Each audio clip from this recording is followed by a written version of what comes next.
തന്റെ ഏകജാതനായ പുത്രനെ നമുക്കെല്ലാവർക്കും വേണ്ടി ഏൽപ്പിച്ചു തന്ന പിതാവായ ദൈവത്തിന് സ്തോത്രവും സ്തുതിയും ഉണ്ടാകുമാറാകട്ടെ.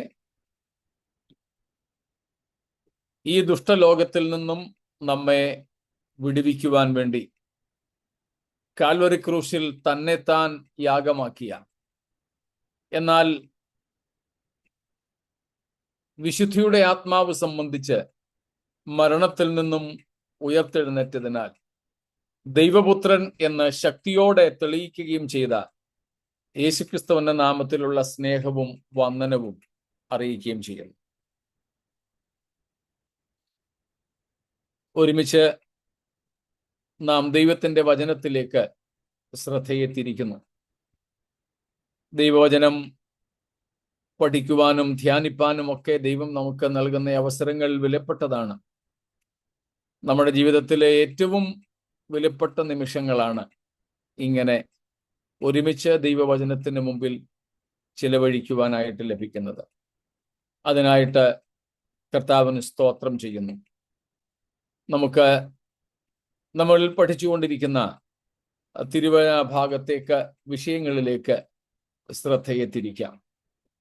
The millennial kingdom of Jesus Christ, or the millennial reign of Jesus Christ. യേശുക്രിസ്തുവിന്റെ 1000 ആണ്ട് വാഴ്ച അല്ലെങ്കിൽ സഹസ്രാബ്ദ വാഴ്ച, ഇതാണല്ലോ നമ്മുടെ വിഷയം.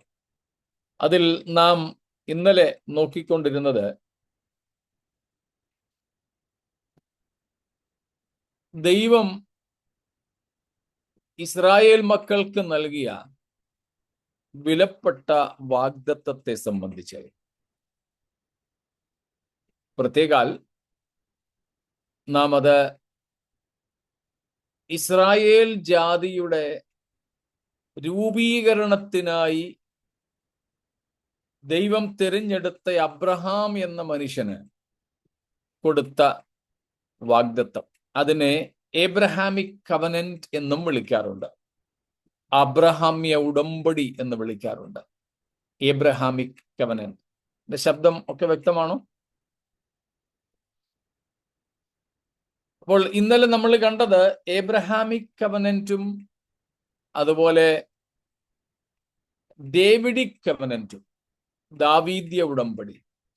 ഈ 2 ഉടമ്പടികളിൽ നാം 3 പ്രധാന കാര്യങ്ങളാണ് കണ്ടത്. ഇന്നലത്തേതിന്റെ ഒരു സമ്മറിയാണ് ഞാൻ പറയുന്നത്. ഒരു എന്താണ് പറയുന്നത്, ഒന്ന് കാച്ചിക്കുറുക്കിയ കാര്യം. അബ്രഹാമിന് ദൈവം വാഗ്ദത്തം ചെയ്തത്, ഒന്ന് കാണിപ്പാനിരിക്കുന്ന ദേശം, അപ്പോൾ A promise of the land. മറ്റൊന്ന് പ്രോമിസ് ഓഫ് ദ സീഡ്, സന്തതി. കാണിപ്പാനിരിക്കുന്ന ദേശം, 2 സന്തതി, വാഗ്ദത്ത സന്തതി.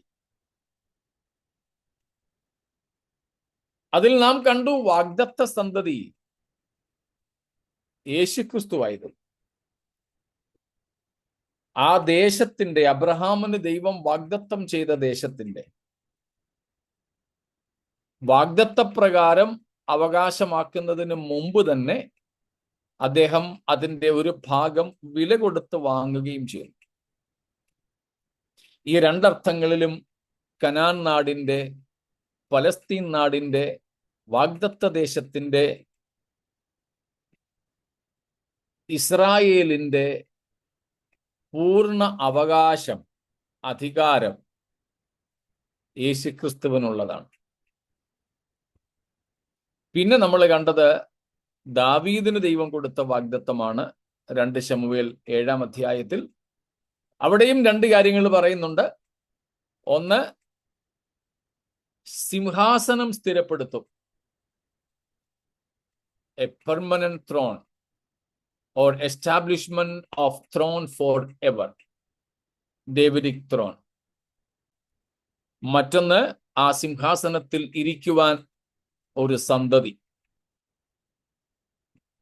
അപ്പോൾ അബ്രഹാമിനും ദാവീദിനും കർത്താവ് പിതാവായ ദൈവം വാഗ്ദത്തം ചെയ്തതാണ് സന്തതി. ആ രണ്ടു പേരുടെയും സന്തതി എന്ന് പറയുന്നത് യേശുവാണ്. അപ്പോൾ അതിൻ്റെ വാഗ്ദത്ത നിവൃത്തികളാണ് നാം ഇന്നലെ നോക്കിക്കൊണ്ടിരുന്നത്. സ്തോത്രം. ബൈബിളിൽ നമ്മൾ നേരത്തെ പഠിച്ചൊരു കാര്യമുണ്ട്.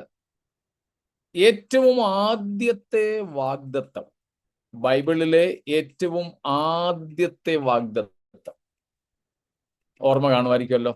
The first promise in the Bible, സ്ത്രീയുടെ സന്തതി. ആബ്സല്യൂട്ട്ലി. ജെനസിസ് 3:15 ആണ്. ഉൽപ്പത്തി 3:15 സ്ത്രീയുടെ സന്തതി. അതായത് മശിഹായാണ് ബൈബിളിലെ ആദ്യത്തെ വാഗ്ദത്തം.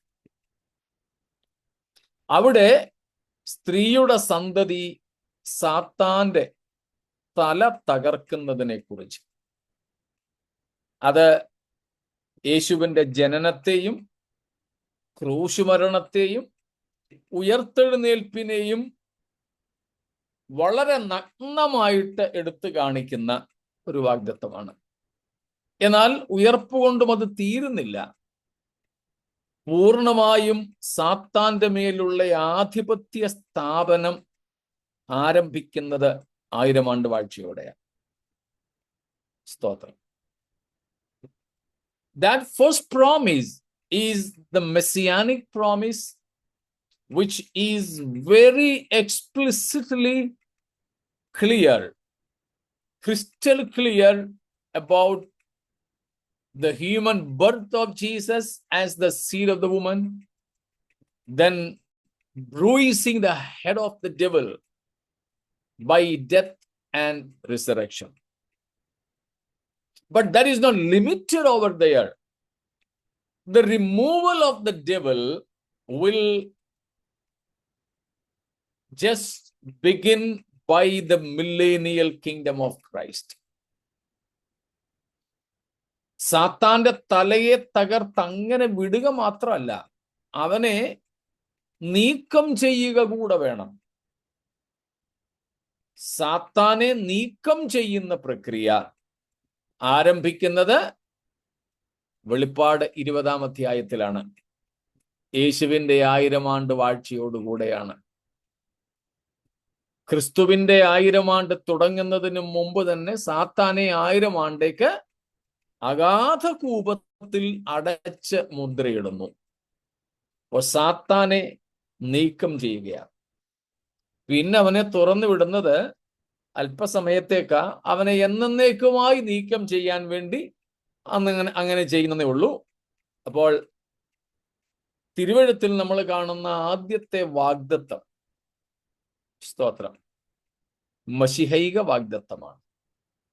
അവിടെ നിന്ന് പിന്നെ ഇങ്ങോട്ട് വന്നാൽ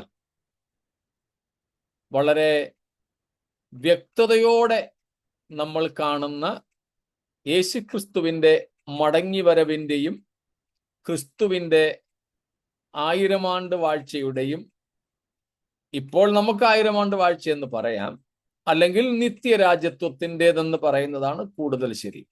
ആവർത്തിച്ചു പറയുന്നു, യേശുക്രിസ്തുവിന്റെ പുനരാഗമനത്തിൻ്റെയും യേശുക്രിസ്തുവിന്റെ നിത്യ രാജ്യത്തിൻ്റെയും വാഗ്ദത്തം വളരെ വ്യക്തതയോടെ നമുക്ക് ലഭിക്കുന്ന ഭാഗമാണ് ഇന്നലെ നമ്മൾ വായിച്ച ഉൽപ്പത്തി 49-ാമത്തെ അധ്യായം 8 മുതലുള്ള വാക്യങ്ങൾ. The first clear-cut promise about the second coming of Jesus and establishing of his eternal kingdom beginning from millennium is there in Genesis 49 verses from 8 as we read yesterday.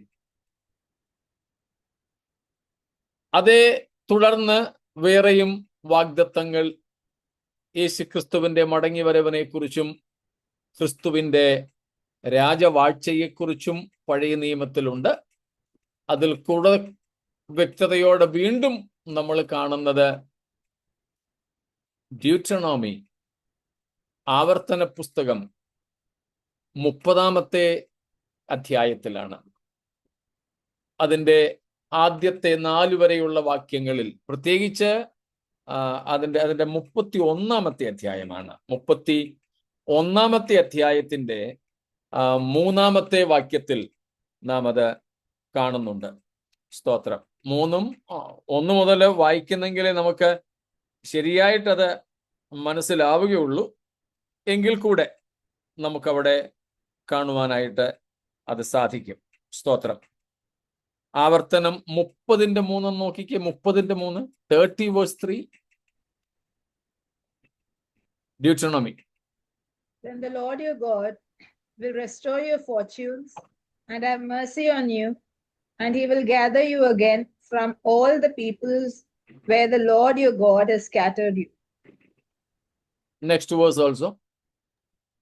If your outcasts are in the uttermost parts of heaven, from there the Lord your God will gather you, and from there he will take you. Stotra. This is about the gathering together of the dispersed exilic Jews. യഹൂദന്മാരെ സകല ഇടങ്ങളിൽ നിന്നും കൂട്ടിച്ചേർക്കുന്ന അന്തിമ restoration, യഥാസ്ഥാപന പ്രക്രിയയെക്കുറിച്ചാണ് ഇവിടെ വാഗ്ദത്തം ചെയ്യുന്നത്. മനസ്സിലായോ? 1000 ആണ്ട് വാഴ്ച എന്നൊന്നും അവിടെ എഴുതിയിട്ടില്ല. പക്ഷേ യഹൂദനെ അവർ ചിതറിപ്പോയ സകല ഇടങ്ങളിൽ നിന്നും ഒരുമിച്ച് കൂട്ടിച്ചേർക്കുന്നതിൻ്റെ വാഗ്ദത്തം. അത് അന്തിമമായിട്ട് എപ്പോഴാണ് നടക്കാൻ പോകുന്നത്? യേശുവിൻ്റെ ഈ 1000 ആണ്ട് വാഴ്ച സമയത്താണ്. ഇതിനു മുമ്പ് ഭാഗികമായിട്ട് പല നിറവേറലുകൾ നടന്നിട്ടുണ്ട്.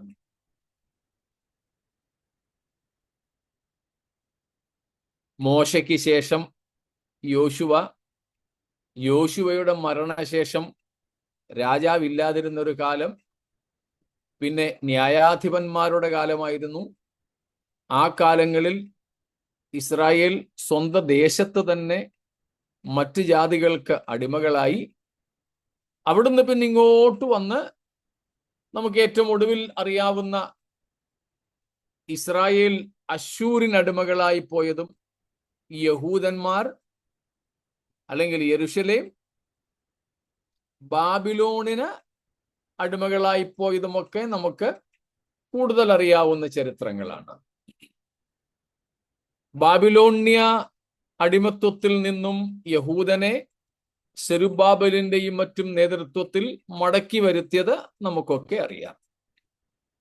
അതും കഴിഞ്ഞിട്ട് നടന്ന സംഭവമാണ് 1948 ഇപ്പോഴത്തെ ഇസ്രായേൽ ദേശത്തേക്കുള്ള കൂട്ടിച്ചേർപ്പ്. എന്റെ കൂടെ നിങ്ങൾ വരുന്നുണ്ടോ?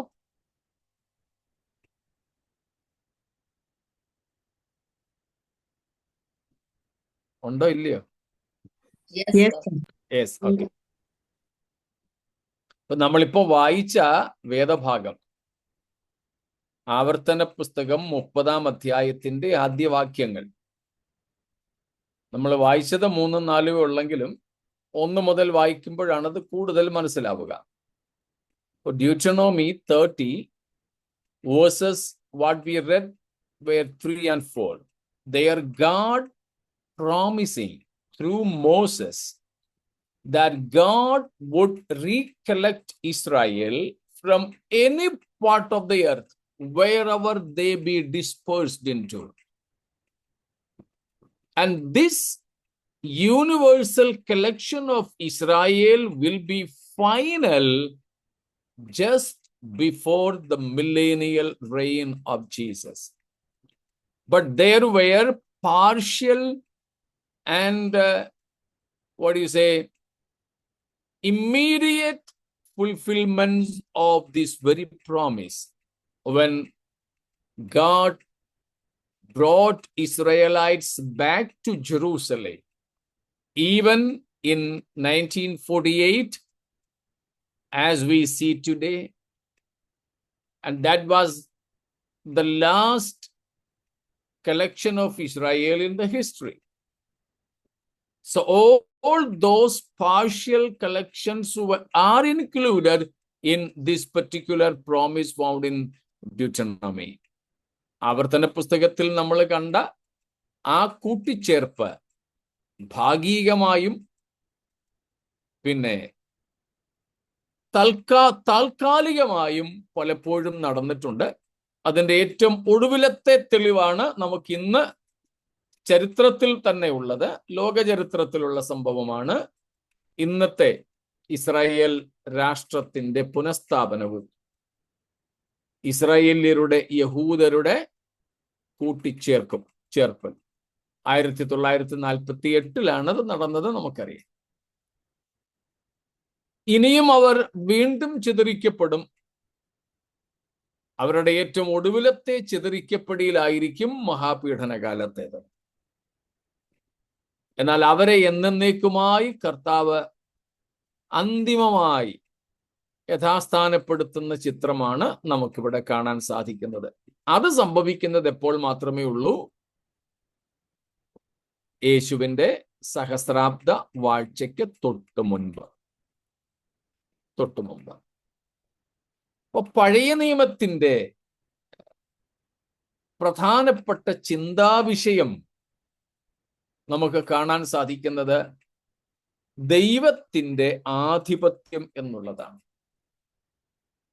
ദൈവത്തിന്റെ ആധിപത്യം. ദൈവത്തിന്റെ ആധിപത്യത്തിന് രണ്ട് പ്രത്യേകതകളുണ്ട്.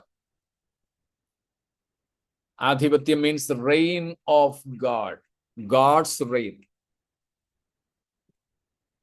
Two special things about God's reign.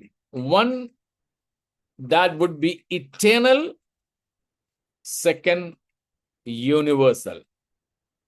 A universal, eternal reign of God is actually the theme of the Old Testament. പഴയ നിയമത്തിന്റെ പ്രധാനപ്പെട്ട ചിന്തകളിൽ ഒന്നാണ് ദൈവാധിപത്യം, ദൈവീക ഭരണം. ആ ദൈവീക ഭരണത്തിന്റെ രണ്ട് വിശേഷതകൾ: ഒന്ന്, അത് നിത്യ ഭരണമായിരിക്കും. രണ്ട്, അത് സാർവത്രിക ഭരണമായിരിക്കും. ഏതെങ്കിലും ഒരു പ്രത്യേക ഭൂപ്രദേശത്ത് മാത്രം ഒതുങ്ങി നിൽക്കുന്ന ഭരണമായിരിക്കില്ല ദൈവത്തിന്റെ ഭരണം. അത് സർവലോകത്തിലും എന്ന് മാത്രം പറഞ്ഞാൽ പോരാ, മുഴു സൃഷ്ടിയിലും. സ്തോത്രം. ഭൂമിയിൽ മാത്രമല്ല, മൂവുലകിലും ഒരുപോലെ ദൈവത്തിന്റെ ആധിപത്യം അവസാനിക്കാത്തതായി നിത്യാധിപത്യമായിരിക്കും. സ്തോത്രം. ഈവൻ ആദ്യത്തെ സങ്കീർത്തനത്തിലും നാം അത് കാണുന്നു. ഇപ്പോൾ നിങ്ങൾക്ക് അറിയാമായിരിക്കും ആദ്യത്തെ സങ്കീർത്തനം, പുറപ്പാട് 15-ാം അധ്യായം, എക്സോഡസ് 15. മോശ ഇസ്രായേൽ മക്കളെ പാടി പഠിപ്പിച്ച ആ സങ്കീർത്തനത്തിൽ അതിന്റെ 18-ാമത്തെ വാക്യം നോക്കിക്കാട്ടെ. എക്സോഡസ് 15:18. യഹോവ എന്നും എന്നേക്കും രാജാവായി വാഴും. എന്നും എന്നേക്കും രാജാവായി വാഴുന്നു. അതങ്ങനെ തന്നെയാണ് എല്ലാ കാലത്തും. സ്തോത്രം. ദൈവം രാജാവല്ലാത്ത ഒരു കാലവും ഇല്ലായിരുന്നു. സ്തോത്രം. പക്ഷേ ദൈവത്തിന്റെ ആ സർവാധിപത്യം സാർവലൗകികമായി ഇതുവരെ നടപ്പിലായിട്ടില്ല. ആയിട്ടുണ്ടോ എവിടെയെങ്കിലും? ഇല്ല. God reigns as the eternal king. No doubt, no question. But that rulership, that kingship is not at all ever universal. So far, it has not been established universally. സ്തോത്രം. ദൈവത്തിന്റെ ആധിപത്യം എക്കാലത്തും ഉണ്ടായിരുന്നു, അതിന് സംശയമില്ല. പക്ഷേ അത് സാർവലൗകികമായി ഇതുവരെ നടന്നിട്ടില്ല. കൂടെ വരുന്നുണ്ടല്ലോ നിങ്ങൾ എല്ലാവരും? സ്തോത്രം. സാർവലൗകികമായി ദൈവാധിപത്യം നടക്കാൻ പോകുന്നത്, അതിൻ്റെ തുടക്കം 1000 ആണ്ട് വാഴ്ചയോടുകൂടെയാണ്. അതാണ് നമ്മൾ ഇന്നലെയോ മിനിയാന്നോ കൂടെ 1 കൊരിന്ത്യർ 15-ാം അധ്യായം 26 മുതലുള്ള വാക്യങ്ങളിൽ നിന്നും വായിച്ചു.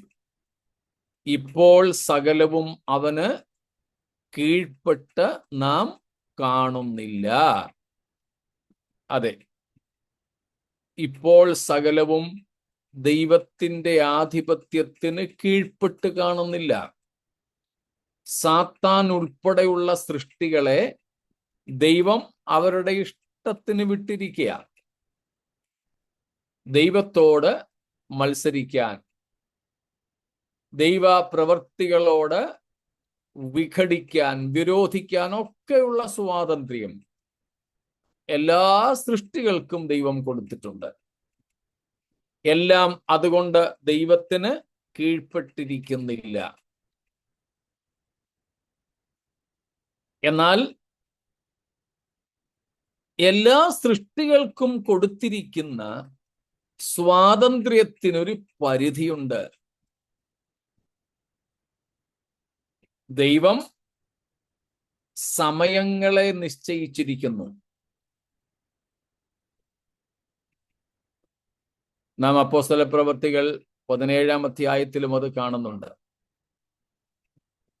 ആക്ട്സ് 17:26, 26-ാം വാക്യം. ഭൂതലത്തിൽ എങ്ങും കുടിയിരിപ്പാൻ അവൻ ഒരുത്തിൽ നിന്ന് മനുഷ്യജാതിയൊക്കെ ഉളവാക്കി അവരുടെ നിവാസത്തിന് അതിരുകളും കാലങ്ങളും നിശ്ചയിച്ചു. എന്തിനാ? അവർ ദൈവത്തെ തപ്പി നോക്കി കണ്ടെത്തുമോ എന്ന് വെച്ച് അവനെ അന്വേഷിക്കേണ്ടതിന് തന്നെ. അപ്പോൾ ദൈവം ഒരു മനുഷ്യനിൽ നിന്ന് മനുഷ്യജാതി എല്ലാം ഉളവാക്കി അവരുടെ നിവാസത്തിന് അതിരുകളും കാലങ്ങളും നിശ്ചയിച്ചു. 2 കാര്യങ്ങൾ. അവരുടെ നിവാസത്തിന് അതിര് നിശ്ചയിച്ചു, കാലത്തിനും അതിര് നിശ്ചയിച്ചു. അപ്പൊ മനുഷ്യൻ പോയാലും എവിടം വരെ പോകും, ജീവിച്ചാലും എത്ര കാലം വരെ ജീവിക്കും. ഭൂമിശാസ്ത്രപരമായും മനുഷ്യൻ പരിമിതനാണ്, സമയം വെച്ചും മനുഷ്യൻ പരിമിതനാണ്. ഇപ്പോൾ സകലത്തിനും ദൈവം പരിധി നിശ്ചയിച്ചിട്ടുണ്ട്. ദൈവത്തോട് മത്സരിച്ചാലും, എല്ലാറ്റിനും ഒരു സമയമുണ്ട് അല്ലേ? അതെ, എല്ലാത്തിനും സമയം ഉണ്ടെന്ന് പറയുന്നത് ആ ഒരു നിലയിൽ അല്ല.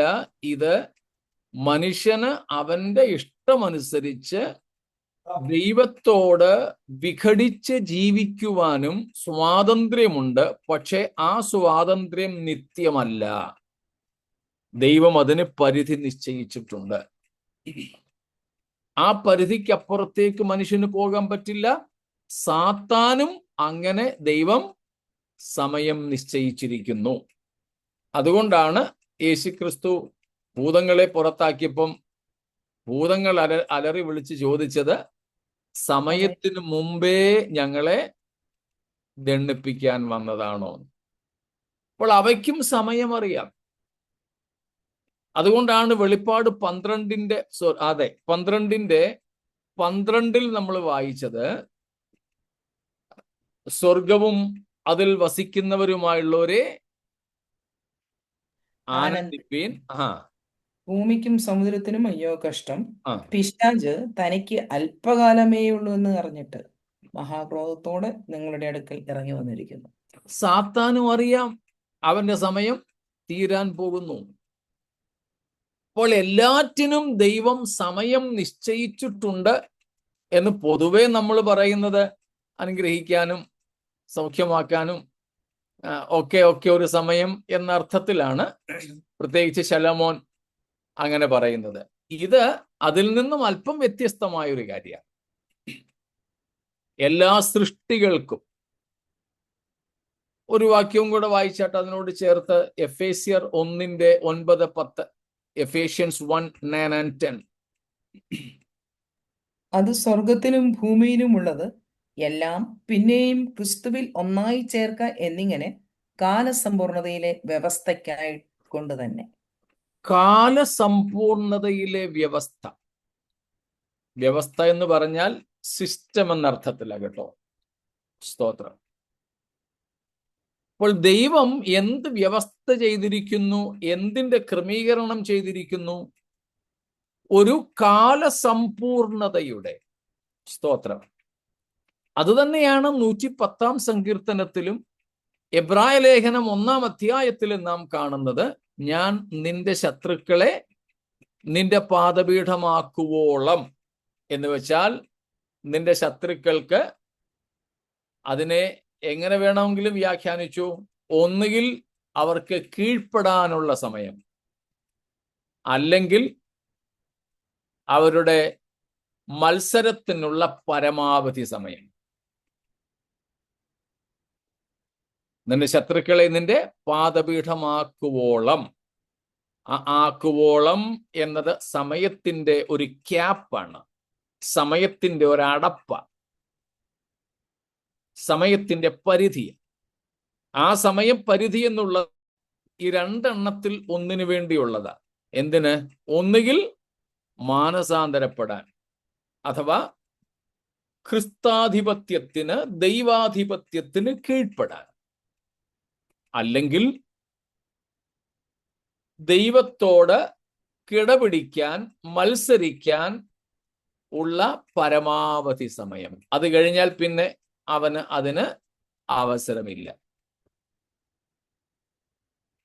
മനസ്സിലാവുന്നുണ്ടോ? ആർക്കെങ്കിലും മനസ്സിലാകുന്നില്ലെങ്കിൽ പറയണേ. Can you please repeat, Pastor?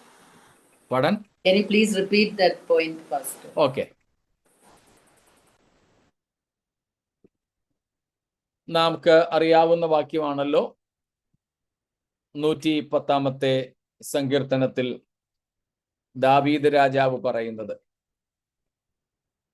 അത് മശിഹൈക സങ്കീർത്തനമാണ്. 1 വാക്യം തന്നെ വായിച്ചാട്ടെ. The Lord says to my Lord, sit at my right hand until I make your enemies your footstool. Until I make thy enemies thy footstool.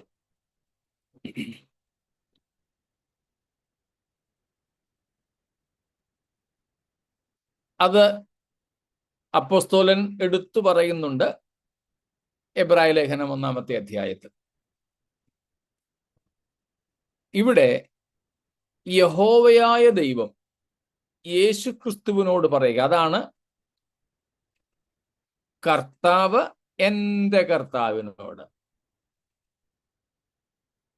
അവിടെ കൊടുത്തിരിക്കുന്ന സ്പെല്ലിംഗ് എങ്ങനെയാ?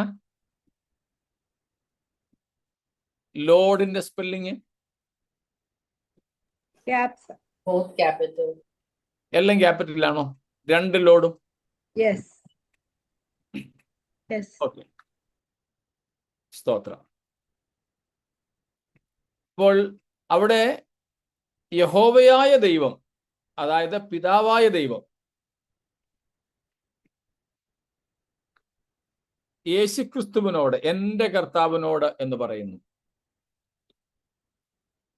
The Lord God, അതിനിങ്ങനെയാണ് നമുക്ക് വായിക്കാൻ പറ്റുക. The Lord God says to my Lord the Messiah.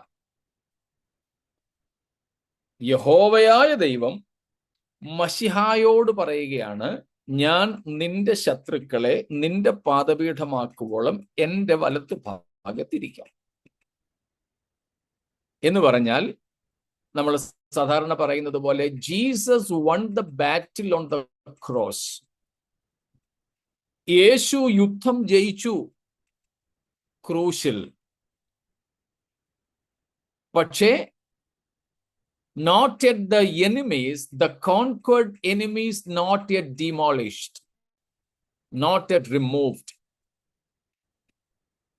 യുദ്ധം ജയിച്ചെങ്കിലും കീഴ്പ്പെടുത്തിയ ശത്രുക്കളെ ഇതുവരെയും നീക്കിക്കളഞ്ഞിട്ടില്ല. അവയ്ക്ക് കുറെ കൂടെ സമയം ഉണ്ട്. ആ സമയത്തെയാണ് ഇവിടെ പറയുന്നത്, ഞാൻ നിന്റെ ശത്രുക്കളെ നിന്റെ പാദപീഠമാക്കുവോളം. until I make your enemies your footstool. So until is the cap of the time fixed by God. ദൈവം നിശ്ചയിച്ച് ഓരോ ശത്രുവിനും കൊടുത്തിരിക്കുന്ന സമയപരിധിയാണ്. ഈ സമയപരിധി രണ്ട് കാര്യങ്ങൾക്കാണ്. Either of these two things these enemies can do within that time limit. That is ordained. That time limit is fixed. That is appointed. No change. No change. So either of these two things they can do, the enemies. Either within that time limit they can subdue to the lordship of Jesus, or else their time of rebellion will be over and no more allowance of time for them. That means if that time limit is over and not yielded to the lordship of Jesus, then they are to be condemned forever. Got it?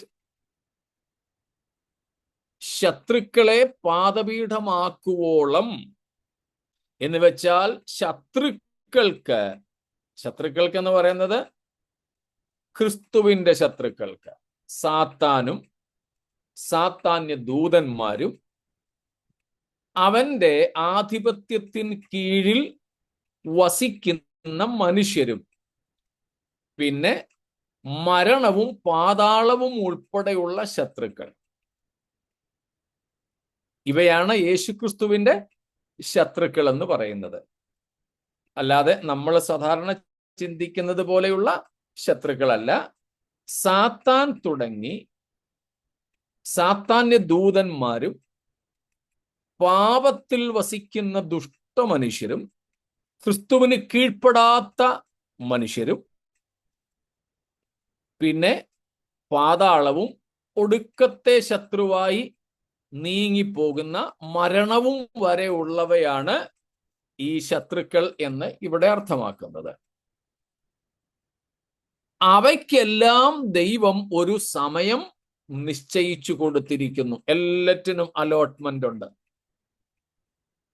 സാധാരണ നിലയിൽ പറയുകയാണെങ്കിൽ നമുക്കിപ്പം electricity bill കൊടുക്കാൻ ഒരു dead line ഉണ്ട്. ഇന്ത്യയിൽ ഇവിടെ ഇപ്പം ഇൻകം ടാക്സ് ഫയൽ ചെയ്യുന്ന സമയമാണ്. അതിന് ഒരു സമയപരിധി നിശ്ചയിച്ചിട്ടുണ്ട്.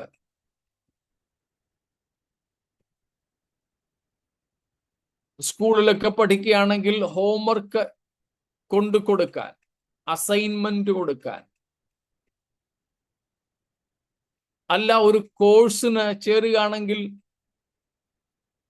ആ കോഴ്സ് കംപ്ലീറ്റ് ചെയ്യാൻ, തീർക്കാൻ, അല്ല ഒരു എൻട്രൻസ് എക്സാം എഴുതുകയാണോ,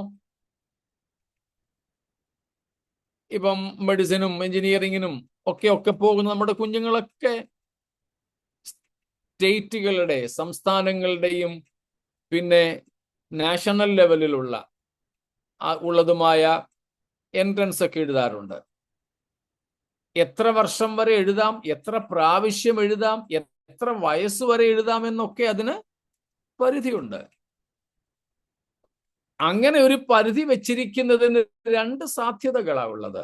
ഒന്നുകിൽ ആ പരിധിക്കകം ഇവര് എഴുതി റിക്വയർമെന്റ്സ് എന്തൊക്കെയാണോ അതിൻ്റെ ആവശ്യങ്ങൾ അത് നിവർത്തിച്ച് അഡ്മിഷൻ എടുക്കുകയോ ഒക്കെ ചെയ്തു പൊക്കോ. അല്ലെങ്കിൽ അതോടുകൂടെ ആ സമയം കഴിയുന്നതോടുകൂടെ പിന്നെ ഇവർക്ക് അങ്ങനെ ഒരു പരീക്ഷ എഴുതാനോ ഒന്നുമേ സാഹചര്യം ഇല്ലാതെയായി അവർ മാറുന്നു. വക്കീൽ നോട്ടീസ് കൊടുക്കാറില്ലേ ആൾക്കാർക്ക്? അഡ്വക്കേറ്റ്സ് യൂസ് ടു പ്രൊഡ്യൂസ് അതിന്റെ കോടതി ഭാഷ എനിക്കറിയത്തില്ല, നോട്ടീസസ് ടു സം പീപ്പിൾ. അവിടെ അവർ പറയുന്നത് ഇത്ര ദിവസത്തിനകം ഞങ്ങൾക്ക് തൃപ്തികരമായിട്ട് മറുപടി തരിക, അല്ലെങ്കിൽ ഇത്ര ദിവസത്തിനകം നഷ്ടപരിഹാരം കോമ്പൻസേഷൻ, ഇല്ലെങ്കിൽ പിന്നെ കേസിന് പോകും, കോടതി കാണാം. ഇതുപോലെ ദൈവം സകലത്തിനും സമയം നിശ്ചയിച്ചു കൊടുത്തിരിക്കുന്നു. ഇവിടെ സകല സൃഷ്ടികൾക്കും ഒന്നുകിൽ യേശുവിന് വിധേയപ്പെടാൻ, അല്ലെങ്കിൽ നിത്യശിക്ഷാവിധി നേരിടാൻ, രണ്ടിലൊന്നിന് ഉള്ള സമയം ദൈവം നിശ്ചയിച്ചു കൊടുത്തിരിക്കുന്നു. ആ സമയം തീരാതെ ദൈവം അവയെ മാറ്റുന്നില്ല. ചിലപ്പോഴൊക്കെ നമ്മുടെ ബസ്സുകളും ട്രെയിനും ഒക്കെ ബിഫോർ ടൈമിലെത്തും. ഒരു സ്റ്റേഷനിൽ ബിഫോർ ടൈമിൽ എത്തിയെന്ന് വിചാരിച്ച് നേരത്തെ വണ്ടി വിട്ടു പോകത്തില്ല, കൃത്യസമയത്തേ വിടുകയുള്ളൂ. ലേറ്റായിട്ട് പോയേക്കാം, പക്ഷെ നേരത്തെ വണ്ടി വിടത്തില്ല. സ്തോത്രം. ഇതുപോലെ ഓരോന്നിനും ദൈവം അനുവദിച്ച സമയത്തിനു മുമ്പ് അതിനെ വെട്ടിക്കുറച്ച് ദൈവം അവയെ നീക്കുന്നില്ല. നീക്കാൻ ദൈവത്തിന് പേടിയുള്ളത് കൊണ്ടും അധികാരമില്ലാത്തത് കൊണ്ടുമല്ല, ദൈവം നീതിമാനായതുകൊണ്ട് മാത്രം. Because God is righteous even in dealing with the devil. സാത്താനോട് പോലുമുള്ള ബന്ധത്തിൽ ദൈവം നീതിമാനായതുകൊണ്ട് ദൈവം തന്റെ പരമാധികാരത്തിൽ അവയ്ക്കൊക്കെ അനുവദിച്ചു കൊടുത്തിരിക്കുന്ന സമയപരിധിക്ക് മുമ്പേ ദൈവം ഒന്നും ചെയ്യത്തില്ല. അങ്ങനെ സകലത്തിൻ്റെയും പരിധി തീർന്ന് ആധിപത്യം ദൈവത്തിൻ്റെതായിട്ടെടുക്കാൻ ഉള്ള തുടക്കമാണ് എവിടെ കാണുന്നത്? 1000 ആണ്ട് വാഴ്ചയിൽ, സഹസ്രാബ്ദ വാഴ്ചയിൽ. സ്തോത്രം. സഹസ്രാബ്ദ വാഴ്ചയിൽ. സ്തോത്രം. So this is about everyone and everything accepting him as king. For everyone and everything, this allotment of time is his gracious time for accepting God's kingship. But after the closure of that time, it doesn't matter whether a person accepts voluntarily, yielding voluntarily to the Lord or not. But there, God will use his power, authority. Got it? ഈ അനുവദിക്കപ്പെട്ട സമയം സ്വമനസാ ദൈവത്തിന് കീഴ്പ്പെടാനായിട്ടാണ്. സ്വമനസാ ദൈവത്തിന്റെ രാജത്വം അംഗീകരിപ്പാനായിട്ടാണ്. അത് ഈ പരിധിക്കകമേ ഉള്ളൂ. എന്നാൽ ഈ സമയപരിധിക്കകം സൃഷ്ടികൾ സ്രഷ്ടാവിന്റെ രാജത്വത്തിന് സ്വമനസാ സന്തോഷത്തോടെ വിധേയപ്പെടുന്നില്ല എങ്കിൽ ആ സമയം കഴിഞ്ഞതിന് ശേഷം ദൈവം തന്റെ ശക്തിയും അധികാരവും ഉപയോഗിച്ച് അവയെ തനിക്ക് കീഴ്പ്പെടുത്തും. അതാണ് നാം ഇപ്പോൾ വായിച്ചത്. Until I make your enemies, they don't become, but I make them your footstool. ആ സമയം കഴിഞ്ഞാൽ നിന്റെ ശത്രുക്കളെ ഞാൻ നിനക്ക് പാദപീഠം ആക്കുകയാണ്. അവിടെ ദൈവം തന്റെ ശക്തി ഉപയോഗിക്കുന്നു, അധികാരം ഉപയോഗിക്കുന്നു. ഇപ്പോൾ ദൈവം തന്റെ ശക്തിയും അധികാരവും ഉപയോഗിച്ച് ഒരാളിനെ ദൈവത്തിന്റെ ആധിപത്യത്തിന് കീഴിൽ കൊണ്ടുവരുന്നില്ല. Got it? Now God is not using his power, his authority to bring a person under his loyalty. But it will not be the case then. Including the devil, God will be using his authority and power, which are irresistible. ഇന്ന് മനുഷ്യന് അല്ലെങ്കിൽ സൃഷ്ടികൾക്ക്, സാത്താൻ ഉൾപ്പെടെയുള്ള സൃഷ്ടികൾക്ക് ഇന്ന് ദൈവത്തോട്, ദൈവാധിപത്യത്തോട് വിഘടിക്കാൻ, വിമുഖത കാട്ടാൻ, എതിർപ്പറിയിക്കാൻ, മത്സരിക്കാൻ, അനുസരിക്കാതിരിക്കാൻ സ്വാതന്ത്ര്യമുണ്ട്. എന്നാൽ അന്നോ no freedom for any creation to rebel against. So that power God will using will be the irresistible power and authority against these disobedience.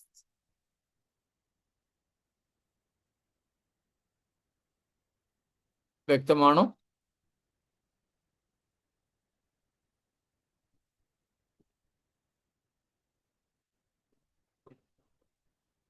മറ്റെന്തെങ്കിലും?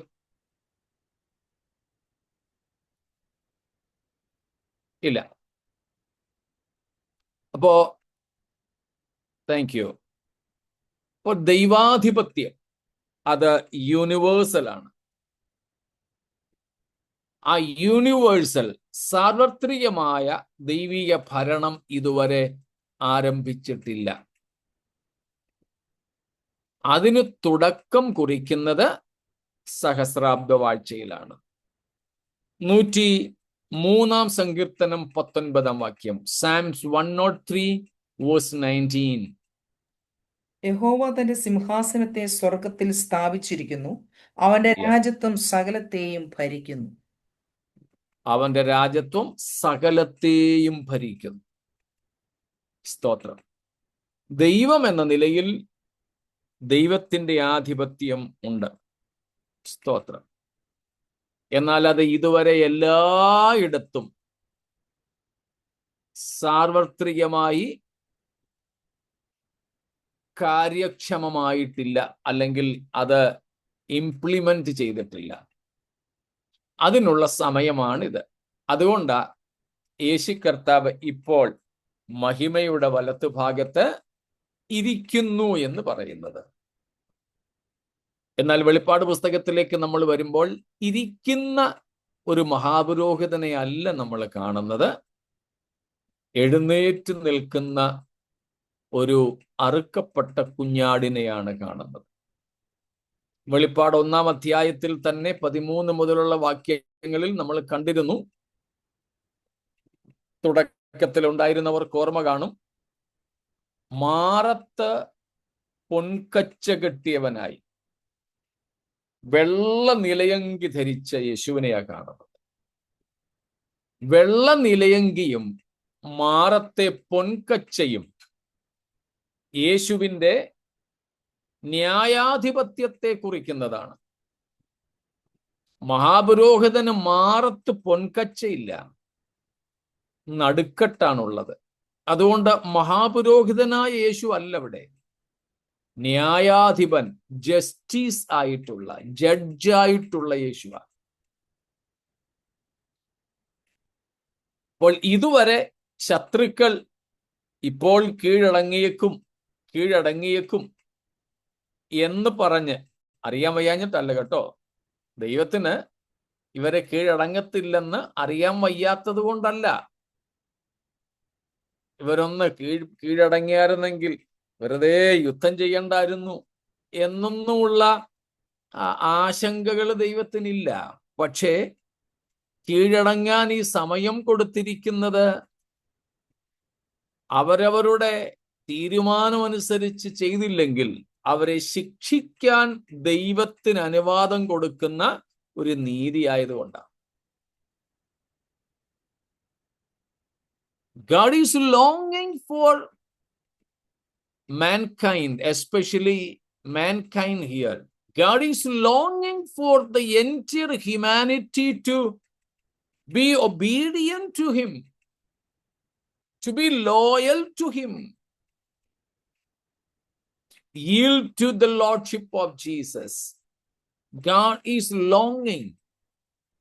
It's not because he doesn't know that these people will not, but that is God's grace and mercy towards humankind, which would righteously make God authoritative to judge them, condemn them. This allotment of gracious time, grace period, make these people rightfully deserving God's wrath and condemnation. അപ്പോൾ ഈ മനുഷ്യർക്ക് ദൈവം ഈ സമയം കൊടുക്കുന്നത്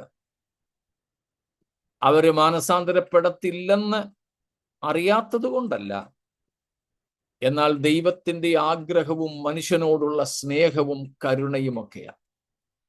ആ അവസരം നൽകുന്നത് ഇവരെ ന്യായമായി ശിക്ഷിക്കുവാൻ ദൈവത്തിന് അധികാരം നൽകുന്നു. ഇവരെ ശിക്ഷാർഹരായും മാറ്റുന്നു. അതിനുവേണ്ടി ഇത്രയും കാര്യങ്ങൾ വ്യക്തമായല്ലോ. സ്തോത്രം. ഇനി ഇതുവരെയുള്ളതിൽ ചോദ്യങ്ങളില്ലെങ്കിൽ ഒരു കാര്യവും കൂടെ ഇന്ന് ശേഷിക്കുന്ന സമയം കൊണ്ട് പറയാം. അതായത് നിങ്ങൾ കേട്ടിട്ടുണ്ടായിരിക്കും, സഹസ്രാബ്ദത്തെ സംബന്ധിച്ച് about millennium, there are 3 historical and major opinions. സഹസ്രാബ്ദത്തെ സംബന്ധിച്ച് 3 ചരിത്രപരമായ പ്രധാനപ്പെട്ട സിദ്ധാന്തങ്ങളുണ്ട്, അഭിപ്രായങ്ങളുണ്ട്. നിങ്ങളത് കേട്ടിട്ടുണ്ടായിരിക്കും. അത് യേശുക്രിസ്തുവിന്റെ വരവുമായി ബന്ധപ്പെട്ടാണ് ആ പേരുകൾ 2 വന്നിരിക്കുന്നത്.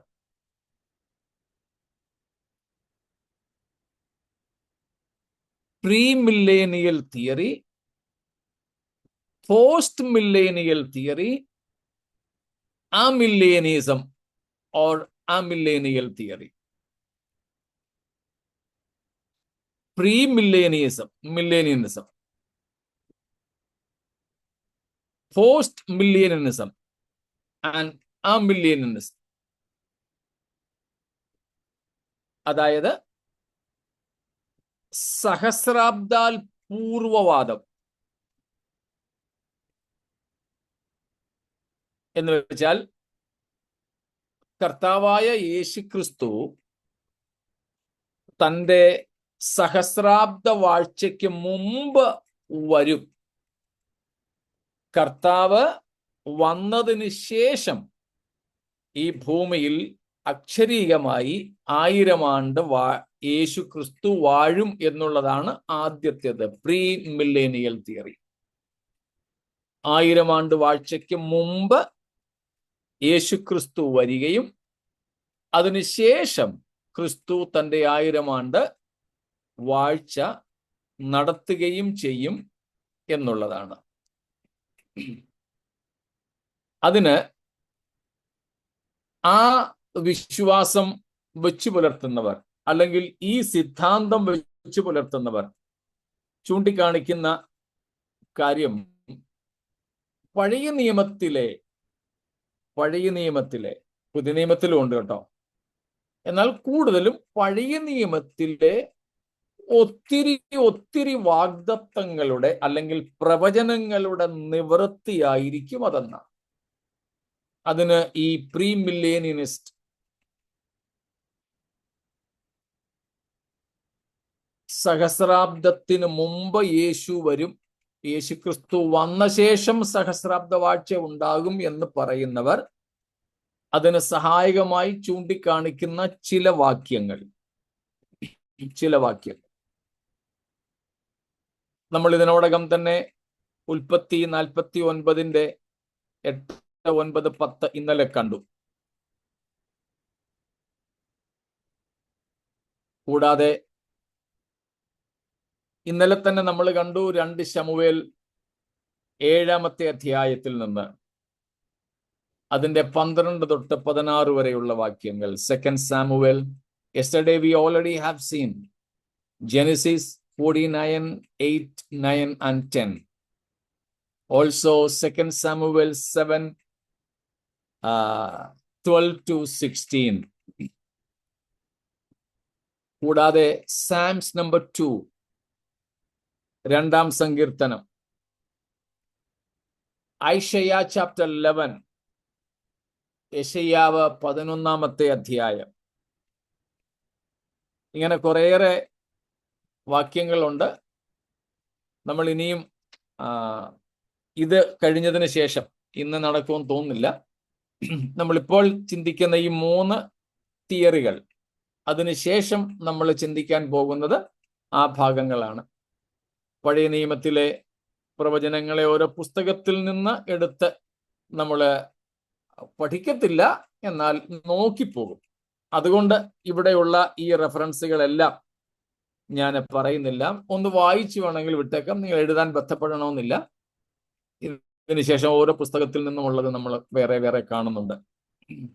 യെശയ്യാവ് 11-ാമത്തെ അധ്യായം, യെശയ്യാ 24-23, വേറെ ഒത്തിരി വാക്യങ്ങളുണ്ട്. 24, 23. ഹോശയ 3-4-5, യോവേൽ 3-9 തൊട്ട് 21 വരെ, Joel 3:9 to 21, Amos 9:8 to 15, Amos 9:8 തൊട്ട് 15 വരെ. ഇങ്ങനെ പോകുന്നു. കൂടാതെ മത്തായി 24-ാമത്തെ അധ്യായം, മത്തായി 24 ഉണ്ട്, മർക്കോസ് 13 ഉണ്ട്, ലൂക്കോസ് 21 ഉണ്ട്. ഇവിടങ്ങളിലൊക്കെ കാണപ്പെടുന്ന വാഗ്ദത്തങ്ങളുടെ നിവൃത്തി സംഭവിക്കണമെങ്കിൽ യേശുക്രിസ്തു 1000 ആണ്ട് വാഴ്ചയ്ക്ക് മുമ്പ് ഭൂമിയിലേക്ക് വരികയും പിന്നീട് ഈ ഭൂമിയിൽ 1000 ആണ്ട് വാഴുകയും ചെയ്യണം. ഇതാണ് സഹസ്രാബ്ദാൽ പൂർവവാദം. സഹസ്രാബ്ദത്തിന് മുമ്പ് യേശു വരും, അതിനുശേഷം സഹസ്രാബ്ദം എന്ന ഉപദേശം.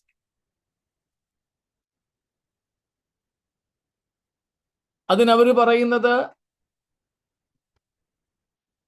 ഒരു പ്രധാനപ്പെട്ട കാര്യം, വർഷക്കണക്ക് ഇവിടെ പറയുന്നു. സംഖ്യ തന്നിട്ട്, കൃത്യമായ സംഖ്യ പറഞ്ഞിട്ട് വർഷം പറയുന്നത് കൊണ്ട് അവിടെ രൂപകങ്ങൾ, പ്രതീകങ്ങളൊന്നും ഇല്ല. സാദൃശ്യങ്ങളല്ല പറയുന്നത്, അക്ഷരീയമായിട്ടുള്ളതാണ്. സ്തോത്രം. അക്ഷരീയമായിട്ടുള്ളതാണ്. അതിനുവേണ്ടി ഈ വാദഗതിക്കാർ പറയുന്ന മറ്റൊരു കാര്യം, യേശുക്രിസ്തുവിന്റെ ജീവിതവുമായി ബന്ധപ്പെട്ട് ഭൂമിയിലെ ജനനം, ശുശ്രൂഷ, ഈവൻ ക്രൂശ് മരണം, ഉയർത്തെഴുന്നേൽപ്പ്, ഇവയുമായിട്ടൊക്കെ ബന്ധപ്പെട്ട പഴയ നിയമത്തിലുള്ള പ്രവചനങ്ങൾ സാദൃശ്യങ്ങളായിട്ടാണോ നിറവേറിയത്, അതോ അക്ഷരീയമായിട്ടാണോ? അക്ഷരീയമായി തന്നെ അല്ലേ? അക്ഷരീയമായി തന്നെ അവകൾ നിറവേറിയെങ്കിൽ യേശുക്രിസ്തുവിന്റെ മടങ്ങിവരവും ഭാവി വാഴ്ചയും ആയി ബന്ധപ്പെട്ട കാര്യങ്ങളും അക്ഷരീയമായിട്ട് തന്നെ നിറവേറും. സ്തോത്രം. Since so many prophecies in the Old Testament were literally fulfilled in the life, ministry, crucifixion, resurrection of Jesus Christ, the future events also, the prophecies about the future things in the life of Christ or regarding Christ also will be fulfilled literally. Fulfilled literally. ഇതാണ് സഹസ്രാബ്ദാൽ പൂർവവാദത്തിന്റെ ആശയം. സഹസ്രാബ്ദാൽ പൂർവവാദത്തിന്റെ ആശയം അതാണ്. പല ഒന്നാം നൂറ്റാണ്ടിലെ തന്നെ ഭക്തന്മാരും ഈ ആശയഗതിക്കാരായിരുന്നു. ഒന്നാം നൂറ്റാണ്ടിലെ തന്നെ പല ഭക്തന്മാരും. ക്ലെമന്റ് ഓഫ് റോം, റോമിലെ ക്ലെമന്റ് എന്ന് പറയുന്ന ഒന്നാം നൂറ്റാണ്ടിലെ ഭക്തൻ, അദ്ദേഹം AD 40 to 100 വരെ, AD 40 തൊട്ട് 100 വരെ ജീവിച്ചിരുന്ന ആളാണ്. ഇഗ്നേഷ്യസ് എന്ന് പറയുന്ന മനുഷ്യൻ, ഇഗ്നേഷ്യസ്, ഇവരൊക്കെ സഭാ പിതാക്കന്മാര്, അപ്പോസ്തോലിക പിതാക്കന്മാരെന്നൊക്കെ അറിയപ്പെടുന്നുണ്ട്. അദ്ദേഹത്തിന്റെ കാലം 50 to 115 ആയിരുന്നു. AD 50 മുതൽ 115 വരെയുള്ള കാലഘട്ടമായിരുന്നു. മറ്റൊരാളാണ് നമുക്ക് വളരെ പരിചയമുള്ള ഒരു അപ്പച്ചൻ, പോളിക്കാർ. 70 മുതൽ 167 വരെയുള്ള കാലഘട്ടം, AD 70 to 167. ഇങ്ങനെ വേറെയുമുണ്ട് പലരും. സ്തോത്രം.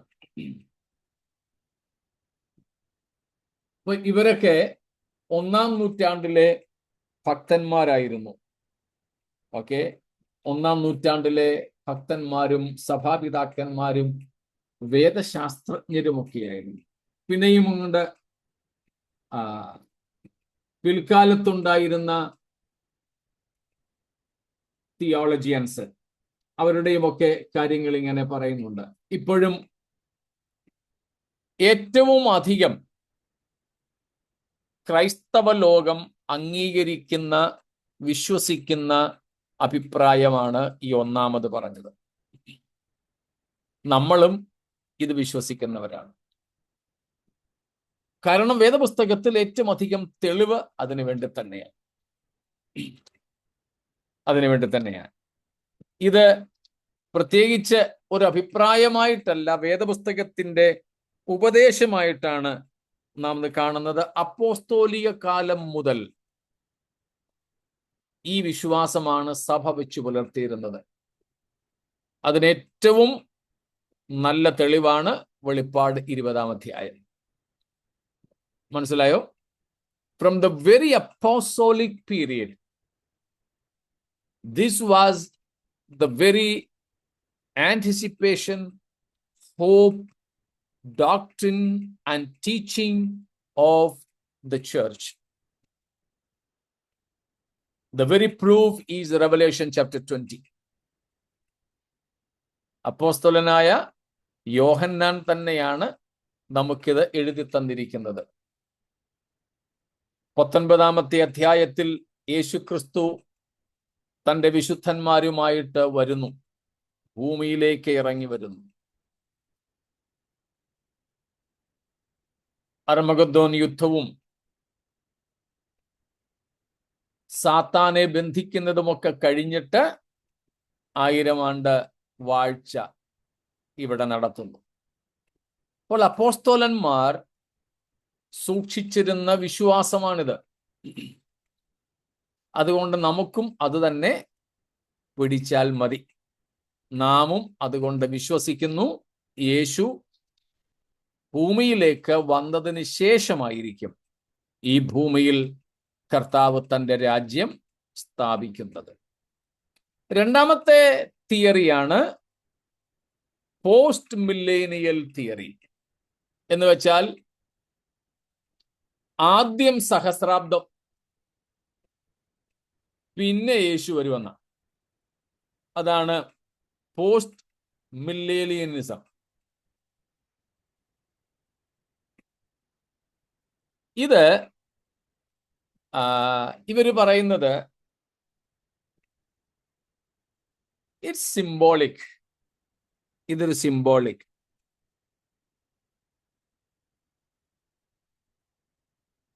അതായത് ഇപ്പോൾ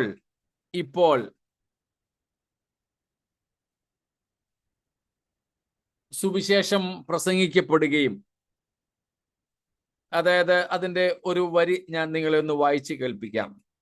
This theory says that through the preaching of the gospel, the world will eventually embrace Christianity and become a universal society of saints. സുവിശേഷ പ്രസംഗത്താൽ ലോകം മുഴുവനും വിശുദ്ധന്മാരായി തീരും. അതാണ് ഇവിടുത്തെ അർത്ഥം എന്നാണ് ഇവരുടെ വാദം. അത് പ്രത്യേകിച്ച് ഡാനിയേൽ വിറ്റ്ബി എന്ന് പറയുന്ന ഒരാളാണ് ഈ അഭിപ്രായം മുമ്പോട്ട് കൊണ്ടുവന്നത്. അദ്ദേഹത്തിന്റെ കാലഘട്ടം എന്ന് പറയുന്നത് 17th സെഞ്ചുറിയാണ്, 1638 to 1726. 1638 മുതൽ 1726 വരെ ജീവിച്ചിരുന്ന ഡാനിയേൽ വിറ്റ്ബി, WHITBY, വിറ്റ്ബി, അദ്ദേഹമാണ് ഈ അഭിപ്രായത്തിന്റെ ഉപജ്ഞാതാവ്.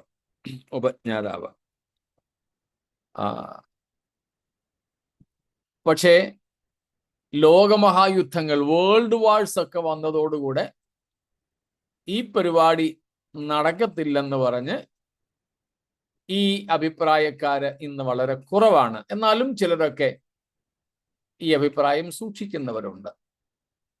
മൂന്നാമത്തേതാണ് സഹസ്രാബ്ദ നിഷേധവാദം, മില്ലേനിയലിസം.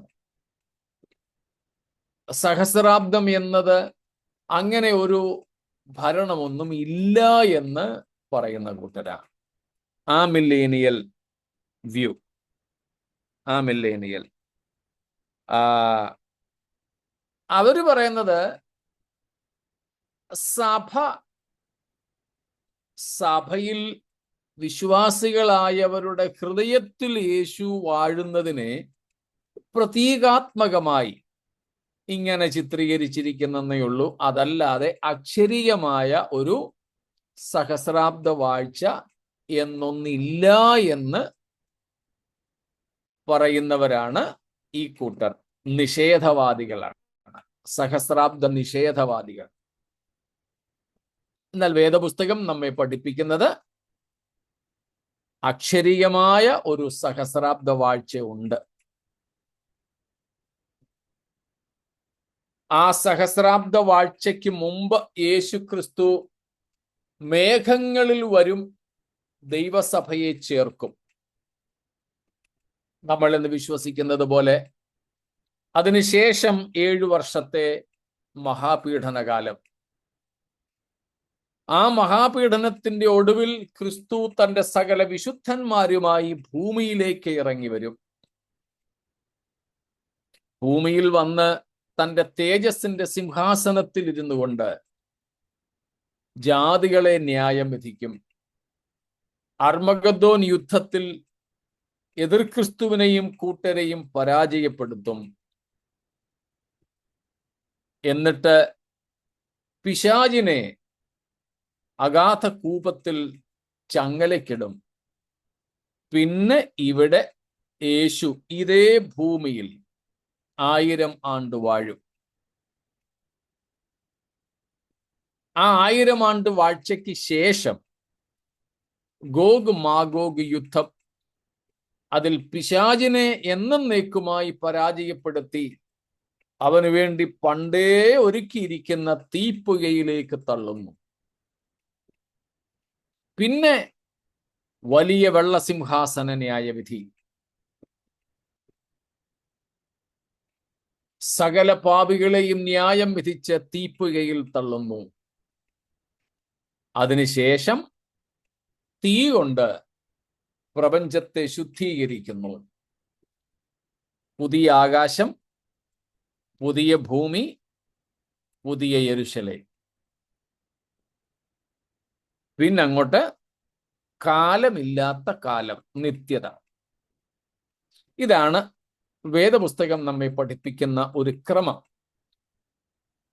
അതുകൊണ്ട് നാം വിശ്വസിക്കുന്നത്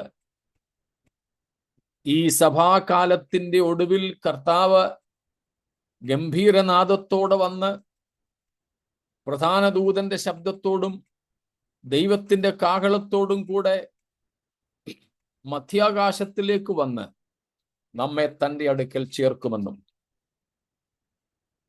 അതേ തുടർന്ന് മഹാപീഡനകാലത്തിന് ശേഷം കർത്താവ് നാം എല്ലാവരുമായി ഒരുമിച്ച് ഭൂമിയിലേക്ക് ഇറങ്ങി വരികയും സാത്താൻ ഉൾപ്പെടെയുള്ളവരെ ബന്ധിച്ച് ഈ ഭൂമിയിൽ 1000 ആണ്ട് കർത്താവ് വാഴുകയും ചെയ്യും എന്നാണ്. അന്ന് നാമും കർത്താവിനോട് കൂടെ നാടുവാഴികളായിട്ട് കാണും. നാടുവാഴികളാം തന്റെ സിദ്ധരുമായി ദാവീദിന്റെ സിംഹാസനത്തിൽ ഇരുന്ന് വാഴുവാനായിട്ട് വരും എന്ന് നമ്മൾ പാടുന്നത് ഇതിൻ്റെയൊക്കെ അർത്ഥത്തിലാണ്. അതുകൊണ്ട് ആ വരവിനായി നമുക്കൊരുങ്ങാം. കർത്താവ് നമ്മെ ചേർക്കുവാൻ മേഘങ്ങളിൽ പ്രത്യക്ഷപ്പെടാറായി. കർത്താവിന്റെ വരവ് താമസമെങ്കിൽ ഇതിന്റെ ബാക്കി നമുക്ക് നാളെ ചിന്തിക്കാം.